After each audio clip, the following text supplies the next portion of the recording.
შენდება კედლების სარდაფში. ეს არის ბიჯგები, ეს არის მოჭრილი ხე, რომელიც გამოვიყენე შეუბიჯგი კოჭს. ეს კედელი აშენებულია.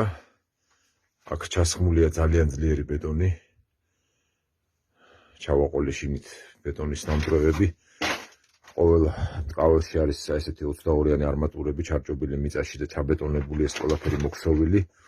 იმიტომ რომ დაიჭიროს საძირკველი, აქ ახლოს მივედი საძირკველთან. ეხლა ვაშენებ ამ კედელს. ჯერ ბლოკებით, ეხლა აგურებით. ახლა ამ სიცარიელეებს უკან ამოვავსებ მიწით, რომელიც აქ მაქვს შენახული. აი ესე ჩავყრი უკან.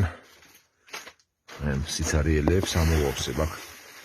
ქვემოთ სადაც ვაკეთებდი.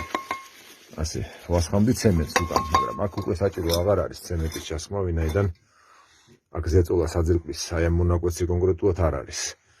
საძირკვლის ზეწოლა მოდის 45 გრადუსიანი კუთხით საძირკვლის ძირიდან. ანუ აი სადღაც აქ მოდის ზეწოლა. ამ ნაწილზე ზეწოლა არ არის, ამიტომ აქ უბრალოდ მიწით ამოვავსებ. იმავე მიწით რაც ამოვთხარე, აქ შევინახე ყველაფერი არ ამიტანე და იმავე მიწით ამოვავსებ ამ სიცარიელეებს. ესე ამას მე ჩავტკეპნი კარგად.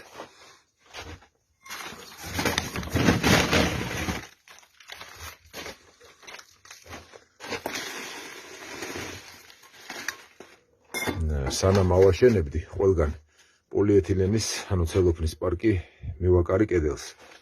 აი ესეთი თავსახურებით ფოთლის და შემდეგ ავაშენე. და შესაბამისად მიწიდან ნესტი აღარ გამოვა და კედლები იქნება მუდმივად შრალი. არ არის აუცილებელი ტოლის ხმარება.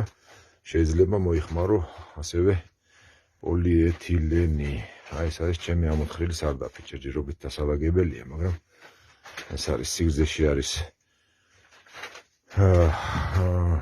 სადღაც 4 მეტრი, სიგანეში არის 2 მეტრი ნახევარი.